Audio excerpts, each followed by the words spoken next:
Čaute. Čaute. Tak vás vítame pri ďalšom videjku zo strelnice ML v Blatnom, najlepšia strelnica široko ďaleko. Samozrejme sme na parkoure číslo 3, parkour IDPA, kde má tu na tento pán základňu. A dneska to bude viac menej o tebe a o jeho novom športovom náčiní, čo sme vám troška načrtli v tom vlogu naposledy. Tam ste to len tak troška, že zazreli, čo to je.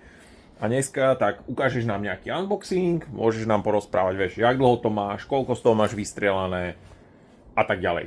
Takže odozdávam ti slovo a poďme na to. Tak už asi aj dres prezrádza. Už aj ty si jak športové auto. Musíš mať, Tak. to patrí k tomu. Takže vlastne moja nová športová pištol je KMR Umbra X. Tak. Taký IDPA špeciál. Tak. Takže krabica, pištol, 3 zásobníky sú k tomu. Mám tu aj nejaké pružinky náhradné. Toto je vlastne pôvodná, čo tam bola 12 librová, ja som ju tam dal do nej 11 librovú. A tu sú ešte nejaké, ani neviem, vieš čo, tiež 11 No tiež soft. 11-ky, áno. No, tak, nejaké náhradné kľúče a buffery, Hej. ktoré treba meniť podľa výrobcu, keď sa rozbijú. Tak. 5 až 10 tisíc rán. A ešte čo je také zaujímavé, čo som si všimol, že tu dávajú, také jednorazový Loctite lepidlo. Taká sranda. Keby si napríklad nahadzoval kolimátor alebo tak podlepiť šroubiky. Áno, to treba, lebo stratíš. No a poďme samotné k zbrani. Takže ja ju mám trošku upravenú. Tak, ty ju máš, to ja viem, že ty ju máš rovno robenú od výroby priamo pre seba. Áno. A čo je tu iné? V štandarde sa dodáva single a double action s púšťou. Ja mám single action only. Tu vidíš, nevieš pretlačiť. Áno. Musíš natiahnuť bicí mechanizmus. A v tom prípade prvá rana ide cez poisku. Takže musím odistiť a potom dávam prvú ranu. Takže také 1911-koidné cocktail locked. Áno, presne. Ja vo svojej divízii, ktorej súťažím v ESP, nepoužívam double action režim, tak som si povedal, že nepotrebujem to ani. A namiesto toho väčšia výhoda je pre mňa táto 90 stupňová spúšť a rovná, na čo som zvyknutý aj z predošlej zbrane. Plus mám tu, čo asi v štandarde nie je magvel, k tomu idú kratšie pažbičky, lebo v štandarde sú dlhšie pažbičky. Áno. A opierku palca, ktorú tu teraz nemám, ale hneď ju ukážem. Tu máš nalepenú tú grip tape. Áno, je to, hej, také moje tuningy. A má to viac tých dôvodov, prečo? Takže toto je tá opierka palca, taký pedálik. Veľmi dobre sa s tým strieľa, poviem ti, že to je... Nikdy som to nemal na žiadnej zbrani, neskutočne vie s tým kontrolovať, prenášať, všetko super. Streľba, bomba. Manipulácia je už horšia, lebo tým, že ja obťahujem zbraň cez prednú rybinu, tak priamo ju tu mám a rovno si búcham. Pozri sa, čo mám. No jasné. Tak to mám z toho.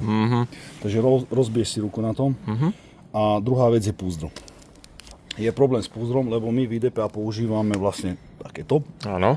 Akože na skryté nosenie. Áno. Čo aj tak nie je úplne, že na skryté nosenie. A tu by som musel nejakým spôsobom to vymyslieť, vyšpekulovať. Keby som strelal IPSC, kde mám iba nejaké to závesné púzdro, tak je to jednoduchšie, samozrejme. Tak som to odmontoval. A možno budem tam mať tak menšiu opierku, ktorá mi už vodia aj do púzdra. Áno. A čo je tu ešte iné? Pekne ten rám, to je jak nočná obloha, alebo tak prskance farby. Keď som si vybral zbraň, tak som videl, že firma ponúka rôzne povrchové úpravy a jedna z nich je taká veľmi zaujímavá, čo som nevidel na žiadnej zbrani, také ofrkané kerakódom. Áno. Také frkance. Takže zbraň je vlastne nitridovaná a na nej sú frkané tie kerakódy. Či je to vypalované alebo nie, to neviem. Ale je to také, že vlastne, keď to ošúcháš, tak to nevidíš, lebo to sa stratí. Ja tú farbu som si ja vybral, lebo Áno. ja mám rád také Je to také svietivé, pekné. svetivé pätky krásne, pasujú k tomu. Hej. Pozri sa, aké nádherné to je. Brutál. No a zbraň, čo vás asi zaujíma. Proste tá precizita, čo tu je, už keď chytíš do ruky a obťahneš tú zbraň, proste nula vôľa nikde. Áno. Nikde. Vôle žiadne, to zabudni. Poiska, cvak, cvak, nič. Ty máš poisku teda otočenú pre seba ako lavák, že na tejto strane máš väčšiu. Áno, ale je to voliteľná vec. Ja som chcel aj na ľavú stranu, väčšiu, ale kvôli váhe nevojdem do IDPA, takže keby som tam mal väčšiu, tak do 43 uncí, do 1219 gramov nevojdem. Takže ani ju nepotrebujem v podstate, lebo aj tak stávam pravou rukou. Ľavou rukou, aký pravou rukou, že mám nejakú situáciu, čo musím slabou rukou riešiť, tak to odstrelám. Jasné. A čo je tu bomba, je proste úchop. Ten grip, to nie iba mne sedí, ale každý, kto ju chytil do ruky, každému sedel. Aj tá pažbička, ako je tvarová, vyzerá tak jednoducho, nič zvláštne, ale celá pištol je krásna, ale pôsobí tak klasicky. Ale vlastne každý milimeter je na nej dotiahnutý. A to zistíš pri strelbe, že čo ti všetko, proste ten veľký bobrý chvost. Nedá ti možnosť nejakého zlého úchopu alebo čo. Jasné. A toto vybratie, držíš tak vysoko tú zbraň, ako som vždy chcel držať. Či Glock, či Kaník, či Sig Sauer. Nič tak nedokážeš držať, aspoň ja som nemal. Možno Alien, tak držíš, ale Alien nechceme strieľať. Tu má krásne vybratie, rovný zo spodu lúčik, čo je dobre, vieš tam položiť prsty ako potrebuješ. Nič tu není, čo by mi vadilo. No a oproti predošlej zbrani som aj presnejší. Čo? Mám ju asi druhý týždeň. Hej. A za tie 2 týždne si koľko z toho buchol? 2200-2300 rán. Hej. 2,5 cca, ale tréningových. Takže tréningových, takže tak sa spoznávate. Áno, takže tak denne 4 až 5 hodín tréningu. Áno. 3-4 krát do týždňa. A potrebujem, preto toľko investujem času do toho, lebo už vlastne piatok odchádzam do Bosny a už začala sezóna a potrebujem čím skôr sa vžiť s ňou a zistiť závady, či robí nejaké závady, či je vyberavé nastrelivo. Strelal som z toho ozaj hociaký bordel. Nemal by som to tak povedať. Skúšal som to, 0 závad. Hej. Ani jednu som nemal. Hej. A presnosť pri správnom úchope diera v diere. Hej. Takže. No som zvedavý, ja som ju zatiaľ držal len na sucho, tak poďme si z nej troška streliť, lebo na to som fakt zvedavý, jak sa to správa pri strelbe. Poďme na to. Začneme mierenkovo? Vyskúšame, áno. Klasika. Vyskúšaj, či sa tráfiš na terč. No.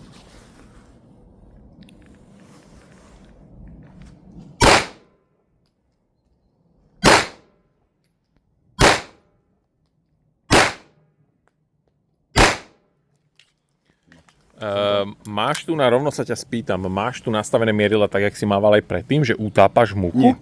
Tu nájdeš už, že na flek. Áno. Aha. To mi nastavoval jeden veľmi dobrý stres, český, Karel Karlečík, ahoj Karel. Presne strela, jednou dierou. Ozaj super, nie je dôvod to meniť. Len som si tiež musel zvyknúť zo začiatku, že neutopiť. Áno, preto sa pýtam, lebo keď som predtým strieľal aj s tvojimi kanikmi alebo s inými zbraňami, tak musel som utápať a ja som sa v tom hľadal, lebo ja som zvyknutý ísť na flek. Áno, no zrazu, hej, to strieľa tak ako má, hej, a musí si zvyknúť na to, že to nerobí žiadne nejaké veci iné. Ma to baví obťahovať, proste to, ak to chodí, to je skutočné. Poď si skúsiť. Idem. No, tak moja premiéra s takýmto špeciálikom. Brutálne chodí ten záver, to je fakt, to je jak po masle. No, vole. Hej, potrebuješ tam troška tú zväčšenú poistku, akože dá sa aj s tou malinkou, ale jak to máš nastavené pre seba, tak pre mňa ako prepraváka je to trošička ťažšie. No ukáž. Takže na flek.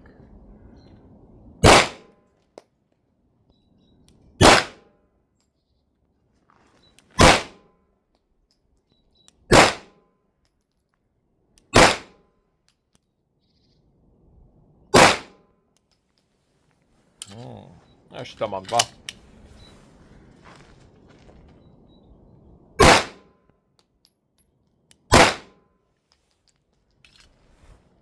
Mieril si na flek? Mieril som na flek, viac menej. Skúsil som aj tak a akože tá spúšť je brutálna. Tá spúšť je brutálna, ona jak keby nemala odpor, ale pritom je taká, že viem, čo robí. Áno. To je na niektorých zbraniach je to nevýhoda, keď aj máte ľahkú spúšť alebo tak, ale neviete, čo tá zbraň robí. Ale tu proste ťahám a okamžite viem, že aj keď je tam len minimálny ten odpor, okamžite viem, že aha, teraz ten odpor narastá. Aha, som na stene. Aha, teraz príde výstrel, že viem si to tak proste cítim proste, čo sa deje. Je to aj tým, že máš niečo odstrelané, vieš, čo od tej zbrane chceš, vieš, čo od nej čakáš, vieš, čo robí, ale brutál ten záver. Naozaj. Dobre, no. Myslím si, že s týmto porobíš nejaké výsledky. Toto musíme ukázať. No daj. No. A teraz, ja som vybral kolíček a vlastne záchyt záveru, ktorý aj drží záver. A teraz ideme. Vôle. Nič. Nič. Nič. Nič. Nič. Nič. Nič. Nič. Jak to dokázali urobiť? Chápeš? A teraz poďme na posledný centimeter. Brutál. Tu. No. Taká vôľa, že nič. To je skoro tak dobre Chápeš? ako na Glocku. Po celej dĺžke záveru je rovnako, Áno. ako keby proste tá tolerancia Áno. neskutočná. Ale pritom nemá to žiadnu vôľu, ale chodí to, ako keby to chodilo vo vzduchu. Áno, ono sa toto ťažko tak premieta do videa, tieto pocity, ale proste keď s tým robíte, je to fakt, že dobré. Ešte znútra. Ja mám trošku zmenu oproti štandardnej verzii, že tiahlo z púšte je iba na ľavej strane. Vidíš? Nie je na pravej strane, nemáš nič. No. Nie je obojstranné tiahlo, alebo jednostranné. To mi museli vyrobiť kvôli tomu, aby som vošiel do váhového limitu. Aha. Podľa všetkého nie je to štandard na úpravu. Tu nič. No a vlastne, hej, tu je ten buffer, čo sme spomínali. Áno. Vratná pružina. Áno. Tu je nejaký vymedzovací medzikus. Neviem presne, ako sa to odborne volá. Hej. Nikde vôľa nie je. Je to šupa.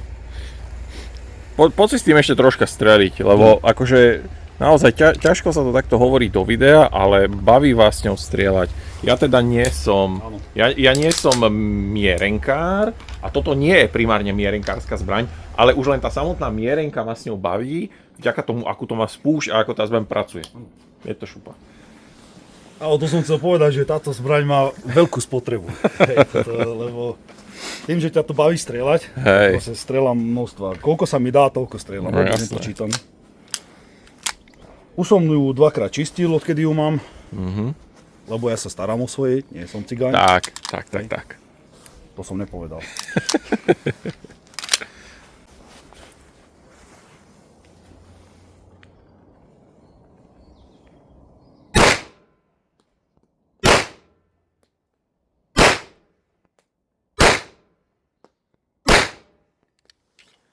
Strašne sa mi páči ten záver, aj toto tu, jak je vyrezaná tá platnička vlastne.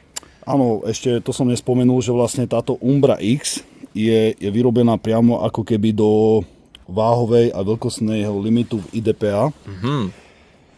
Takže ona je vlastne ako keby zmenšená Umbra, oni majú model Umbra, ktorá je na IPSC vhodná a táto má odľahčenia. Vidíš, tu má takéto Áno. porty alebo vlastne vybratia v záveri. Áno, vyrezaný záver.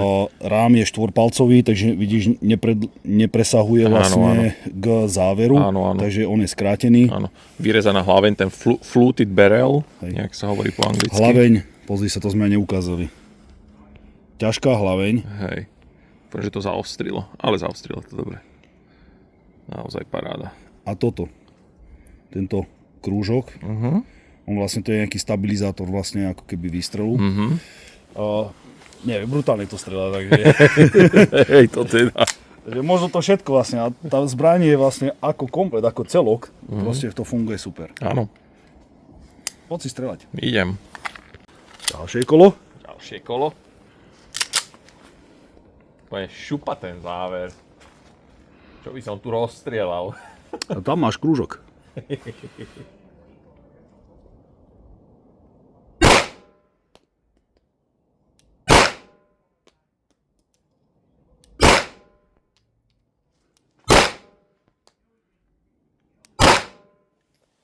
Môžeme to vôbec ukázať na zábere? A poďme. Nech vidia, ľudia. Nech vidia. Akože, toto som teraz nastrieľal. To si bol ty, toto som bol ja. Hej. Ja som si až taký pozor nedal. Ja som sa, akože naozaj som sa sústredil na tú spúšť, chcel som spraviť čo najlepší výsledok. Ja nie som mierenkár, toto nie je primárne zbraň určená na mierenku, ale ako vidíte, dá sa s tým nastrieľať brutálne. Proste dieru do diery s tým spravíte. Neskutočná zbraň. Aj dvojstrel takto vyzerá. No, neskutočná zbraň. Akože ja som totálne krivý, odchovaný na Glockoch a s krivými rukami a som len nadšený amatér, ale akože kokos to strieľa tak, že ešte moje chábe techniky a všetko, tak dokážem byť presnejší. Šupa. Ako sa ti to drží? Neskutočne dobre. Vadí ti tam volačo? Ne. Tak povedz, nech nemyslia, že Akože sme ono to tak teraz možno bude vyzerať, že Ježiš, Paťo dostal sponzoring, tak idete to vychváliť. Povedz niečo aj zle. Nemám čo zle povedať, vieš. Tak ja s ňou strieľať nebudem, akože takto. Ja by som si ju asi nekúpil, lebo misia diktuje výstroj, ja nie som športový strelec, na nosenie mám tie moje trápne Glocky, ktoré furt spomínam, jasné, samozrejme. Toto má brutálny ten úchop, naozaj že výborný úchop, krásne vysoko to držíš, ja veľmi rád držím vysoko tú zbraň. Toto držíš veľmi dobre vysoko, tá hlaveň je brutálna, takže nemám k tomu čo povedať. Keby som išiel teraz športovať, tak rozbijem prasiatko a idem do niečoho takéhoto, lebo strieľa to neskutočne. Za mňa super. Dobre si vybral. No, idem vyskúšať takú rýchlejšiu streľbu. Nejakých 6 rán som si tam dal. Ja som nestihol, som za tebou ísť. No daj ešte raz, lebo tu máš.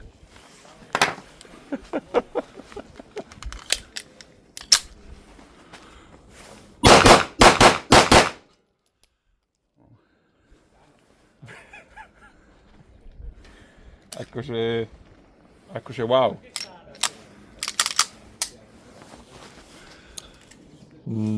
Nevyšiel som ani z tých kruhov, ani som sa nejak nesnažil, len som proste správne držal tú zbraň a mačkal som spúšť.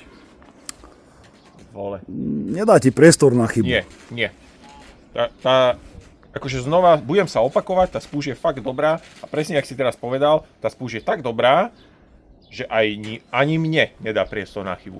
Naozaj, že keď aspoň troška vieš, čo robíš, tak tá kvalitná výstroj, veľa ľudí nasype do tej výstroje strašne veľa peňazí a snažia sa kompenzovať nedostatok tréningu. Ale na druhej strane, keď už máš niečo natrénované, čo ty teda máš, tak takýto kus výbavy pozdvihne to, čo vieš, ešte vyššie. Šupa. Poďeš, ak to strihnem. Možno nevidno na tých záberoch, proste ako to kope. Hej, na tých záberoch to až tak nestíham, vieš. Musíme ešte raz iba tak. No.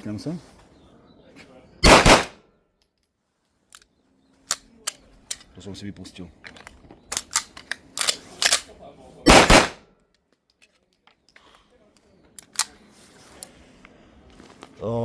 Neviem čo, ja by som chcel aj niečo zle povedať. Nie, zatiaľ nič.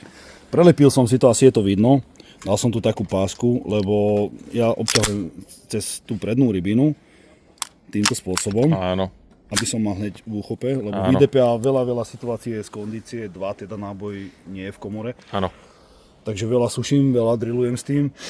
Takže taký, moja vychytávka asi na každej jednej pištoli. Hej, a presne, ak si hovoril, kam sa pozrieš, tam ide. Musíš si ani nezvyknúť, ale zvyknúť na to, aké dobré to je. A minule som strelal s Glockom v robote a tiež som, to kope, má dlhú spúšť, že to je strašné niečo. Jak som s tým dokázal toľké roky fungovať? Veľmi rýchlo si zvykneš na to, hej, ale zase... A dobre sa rýchlo zvyká. Hej, ale zase, vieš, presne, a ten amatér si ju kúpi a myslí si, že kvôli tomu to vyhrá pretek. Hej. Nie je to kvôli tomu. Ako si povedal, už keď si v tej špičke, áno, už výstroj, aké máš topánky ešte aj takéto detaily, Jasne. aké máš púzdro, akú máš zbraň, ako dokážeš rýchlo preniesť. V týchto detailoch je už to, lebo vlastne to je o 1%, že musíš byť lepší ako ten druhý. A tam ti toto pomôže. Tak. Amatér, keď si ju kúpi a myslí si, že ide na pretek a vyhrá, tak to nebude kvôli tomuto, ale kvôli tréningu.